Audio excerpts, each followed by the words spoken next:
आङो जोबथेसालिनिफ्राय गोबाव सम जोबथेसालियाव गावनि जिउखौ जाबन जुबन होनानै दिनै सारमोननि अननायाव आङो न'आव फैनो जोबथेसालिनिफ्राय गनानै आं न'आव सफैबाय।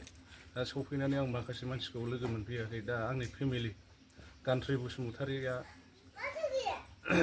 दा बे न'खरखौ नागारनानै थांदों आरो बियो जों खोनानो मोन्दों बा जों आसा खालामदों फिसाफोर दङ नै फिसौजो सासे मोनबाय बे बिमा बिजामादै फिसाला ओमफ्राय बेहा सोलायनायनि थाखाय आंनि हिन्जावा गोसोखौ सोलायनायनि थाखाय बुहुद सम दङ मालाबाबो दासान आं दिनै गुबुन हौवाजों गावनि बुहुलाव हाबा जाहैफ्लांबाय होननानै दिनै आं नों फैफिनोब्ला आं नोंखौ दाबो बजबनानै लागोन। आं दा गुबुन हिन्जाव लानाय माने नोंनि फिसाफ्रा सान्थि थानाय नङा बिमा गोदाव सोराव जागोन। आं बेनि थाखायनो नों आंजों फैफिनोबा आं नोंखौ बजबनानै लागोन। सिगाङाव जेरै संसार जाबोदों बेबायदि संसार जागोन। जेबो सिन्था खालामनो नाङा नोङो। सिगाङाव आंनि माखासे भुलफोरबो दंमोन जानो हागौ आंखौ निमाहा होनो। ओमफ्राय जों नोंखौ जे गासिबो नोंखौ आङो गासिबो दायफोरनि बिसिबां दाय दं आं नोंखौ क्षमा होगोन बिमा नों फैफिन। आं एसेबां आसा खालामगासिनो नोंनि फिसालाया दिनै न' सिङाव उन्दुआ बिराद लोमजागासिनो दिनै बिफाखौ मोनबोबाय बे हास्थायै दाना बिफानि खहायाव मा जाहैबाय बे आइखौबो जों बयबो जयैनो मोनसिमजोबबा हामगौ होननानै सिन्था खालाम लोमजागासिनो दङ। नों फैफिन नोंखौ जों गोदाव सोराव खालामा मालाबाबो। दा जेन'बा बिसोरथ' हाबा जाहैदों नोंगौ आंजोंथ' डाइभर्स जायाखै आं जेलावसो दंमोन आंजों फाथैलाइ बिसियाखै। दा आंहा बुंनांगौआ बेनो बै मोनसोरगाव गामिनि बे बिथांमोनहा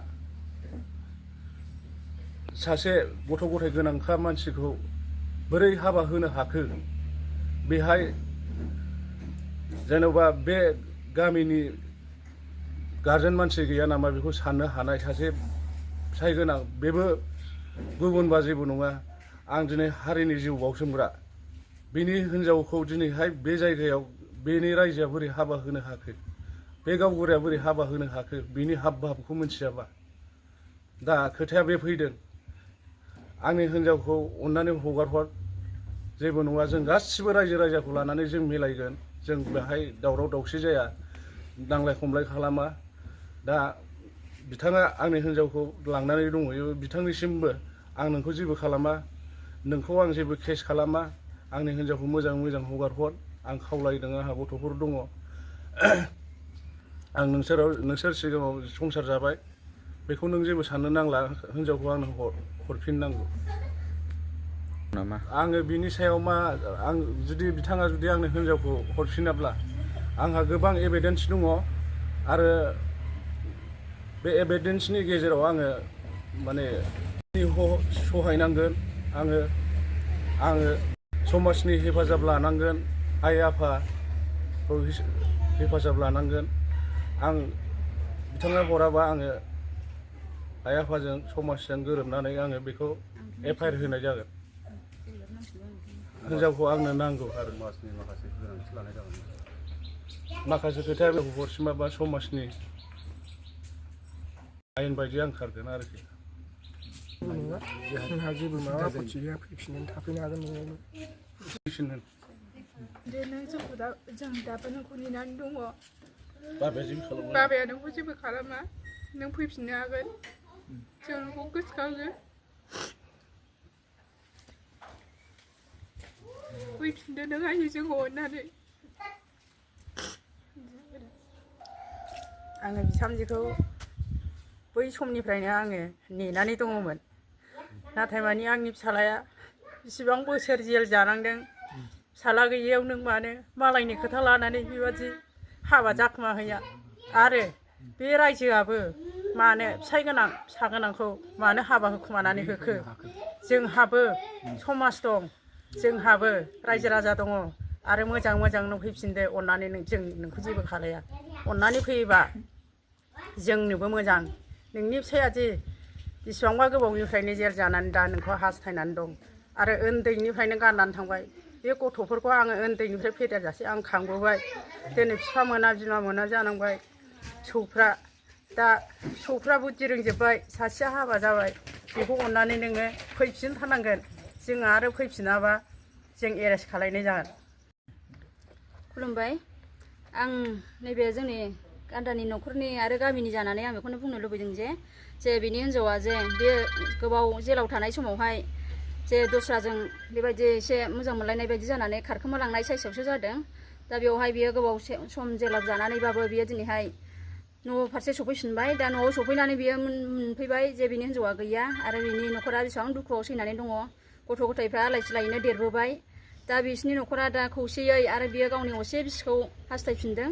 दा जोंबो बेखौनो लुबैयो जे कान्ट्रिया अननानै जे गावनि फिसाय आरो फिसाफोरखौ मोखां नायनानै आरो न'खरखौ मोजां खालामफिननो जेन हास्थायो आरो गावनो गोसो जानानै जुदि बेवहाय फैफिनोबा बे न'खरा गासिबो वेलकाम आरो रायजोफ्राबो बेबायदिनो वेलकाम। आं बेखौनो बुङो आरोना अननानै फैफिनदो बेखौनो आं रिकुवेस्ट खालामो।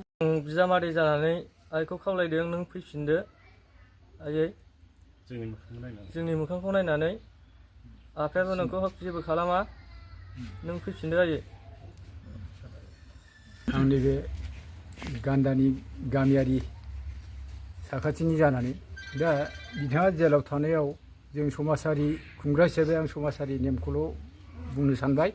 जेराव बिथाङा जेलाव थानायाव बे समाजारियाव बिहा फिसाय दंखायो बेखौ बे गामियारि गोराफ्रा बा बे न'खरनि बेक्तिफ्रा बे मोनसोर गामिनि रायजो राजाफ्रा बोरै हाबा होनो हाखो बिनि सायाव एसे आङो दायखौ नुहुरदों। दाना बिथांमोनहा गामियारिनिफ्राय NOCबो हराखै आरो डाइभर्सबो जायाखै। बे समाव बियो समाजारि बेरेखा होननानै बिथांमोननिखौ आङो एसे बुंनाय जाबाय। दा बे बिहामजोआ फैफिनोबा मोजां जोङो दङ बेवहाय। दा बियो गावनि असे जोनोम होनाय फिसाखौ बेहा गुबुन आरो हिनजाव लाबोयोबा न'खरा बेले बेजे जायो संसार जानायाव। बे समाजारियाव जों बेखौ दा नुखानाय बेखायनो बे बिहामजोआ फैफिनोबा समाजारियाव मोजां जागोन होननानै बेनो आं खावलायदों। जोङो आंनि बिबनाय फिसा जायो गान्दाया। दिनैहाय बिथाङा जेलाव 11 बोसोर जेल जोबथेसालियाव थानानै बिथाङा मैया दाखालि जेलनिफ्राय उदां जाबोबाय। फैनायनो नायफैबा बिथाङा गावनि आंगोनि बिसि बिथांखौ नुफैनो मोनाखै। दा बै समावहाय जाय मानसिया मोनसोरगाव गामियावहाय हाबा जाहैदोंमोन एबा जुलि जाहैदोंमोन नाथाय बिथाङा दिनैसिम जेबो NOC हरनाय जायाखै। गामिनिफ्रायबो जेबो गावबुरा थुबुराफ्राबो जेबो NOC हरनाय जायाखै। बिथांनि हाबा जाखुमाहैनायखौ मोनथियाखैमोन। दा बिथाङा गावनि आंगो बिसिखौहाय दिनैहाय फैफिनजानो लुबैदों आरो न'खरनि गावनि फिसाला आरो बिजामादै फिसाजो बिमा गासिबो लानानै दिनैहाय बिथांखौहाय बिथांखौहाय दिनैहाय हांख्रायहरफिननाय जादों। बिथाङा गावनि गोसो खुसियै फैफिननो हागोन आरो बिथाङाबो गान्दायाबो दिनै गोसो खुसियै नाजावना लाफिनगोन। आं बेखौनो खावलायहरनाय जाहैबाय बिथाङा अननानै फैफिनथों। समाजनि आयेन बायदि खारनाय जागोन बेखौ बुंखानाय जाहैबाय आरोखि। आदाया दिनै जेलनिफ्राय गबोबाय अननानै फिसाफोरखौ फिसौफोरखौ अनना फैफिनदो बाजै।